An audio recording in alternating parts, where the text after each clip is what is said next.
EPA WA meteorologist Bobby Martich here with your outlook for January 30th, 2023. It is Monday, back to work, and the Monday video forecast is proudly sponsored by Kinsley's Family Market in Broadheadsville, Monroe County, Pennsylvania. Kinsley ShopRite is celebrating with all NFL football fans. We'll get you ready for the really big game on February 12th. We now know who's in that game, and I'm very happy to say my Philadelphia Eagles are in that game against the Kansas City Chiefs. They have their wing bar featuring jumbo wings, cold or hot, for only $5.99 a pound. You can couple these great wings with their other catering specialties, such as a cheese or shrimp tray, a 3 or 6 foot hoagie, and the freshest cannolis from their bakery department. Kinsley ShopRite is the world's largest ShopRite, and they will get you ready for everything you need for the really big game on February 12th, hosting your parties. Those are coming up. I will be hosting a party myself because I have to. I'm an Eagles fan. I have to. They're in the Super Bowl. They are Kinsley ShopRite, located at 107 Kinsley's Drive in Broadheadsville, Monroe County, Pennsylvania, proud sponsors of the Monday video forecast. So, football aside, we're going to go to weather now, and we have a secondary cold front moving toward the region today, and this is, we had one go through Sunday evening, and there's another one coming through on the lead of colder air, much colder air coming in behind it, but today's going to be very mild ahead of it. As you can see, 44 to 54 is the temperature spread from northwest to southeast. But again, because we have these systems in the vicinity, somebody asked me on Twitter yesterday, why are we having so many clouds lately? It's just a combination of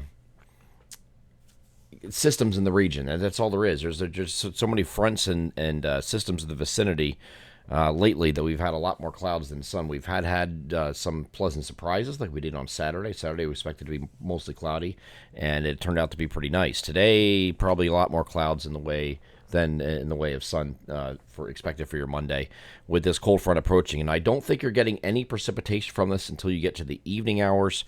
It's going to be a quick cold front, and that's it. So this moves through, touches off a rain or maybe even a snow shower farther north, and that's it. And then it moves off to the south here for Tuesday. So we start off partly cloudy on Tuesday, and then we'll call it mostly cloudy later in the day. I'll get back to that in a second. Here's the NAM high-res future simulated radar starting this off at 5 p.m. today. You see some rain and even some snow showers northwest PA. As this moves over to the eastern part of the state, could be a few snow showers across northeast PA. The rest of you will just have an isolated shower during the course of the evening. And that's it. That's all there is to it, okay? And that moves off to the south and east. Here's that boundary on Tuesday. It's not going to be that far south, so we have to watch for a little wave moving along this boundary. We talked about this last week, maybe some overrunning precipitation coming in for Tuesday night, and that is still a possibility.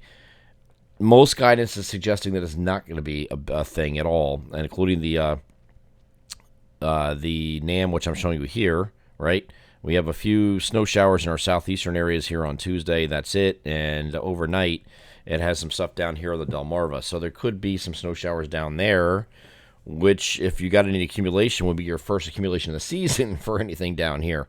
So we'll have to keep an eye on that just in case. The European model is balking at this idea, as it has been. Here's that wave, and there's really not much to it on Tuesday night. But we get over to the Canadian model, the short-range Canadian model, and has some significant accumulations coming in here for these areas. As this moves in overnight, Tuesday night into a Wednesday morning, you see several inches of snow. I don't think this is right. This has been very consistently showing this kind of idea, but the Canadian model, not the short range, which is this, the longer range Canadian model is not quite as aggressive with that, but it does have snow, in our far southern areas, especially near the Delmarva region. So we're going to keep a close eye on this today, just to make sure there's not any changes. Most guidance is balking at this idea, but there is the opportunity for, at least down by the Delmarva, to see some light snow accumulation amounts. And when I say light, it probably is most likely going to be a coating to an inch or two. But again, that's coating to an inch or two more than you've had all year.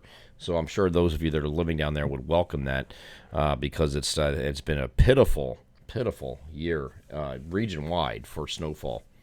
I know that. Everybody knows that. It's just the way it is.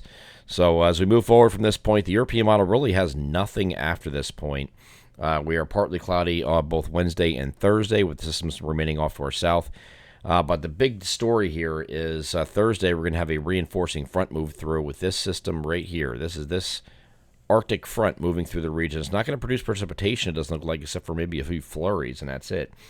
But we will have one day where the temperatures increase. So we have Tuesday and Wednesday are going to be slightly below average. Temperatures in the lower to mid 30s for both days. And then Thursday, we're going to warm up to on either side of 40 degrees ahead of this frontal boundary because you get a little bit of a southwesterly wind flow out ahead of that.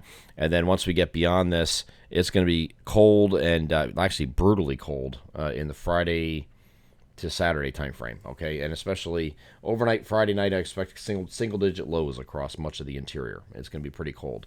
Saturday, you're not getting out of the 20s for highs.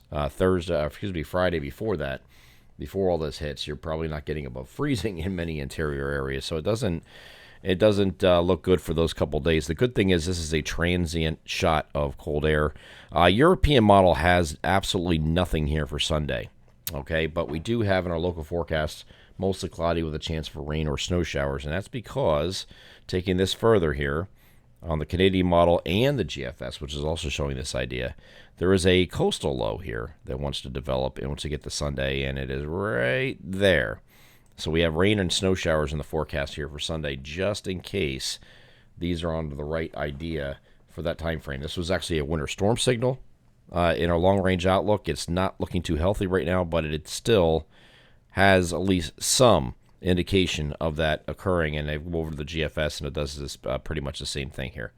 A few rain or snow showers here in the interior, and that's it, as this basically is too progressive and heads offshore. Again, the European model has nothing here. It's way offshore.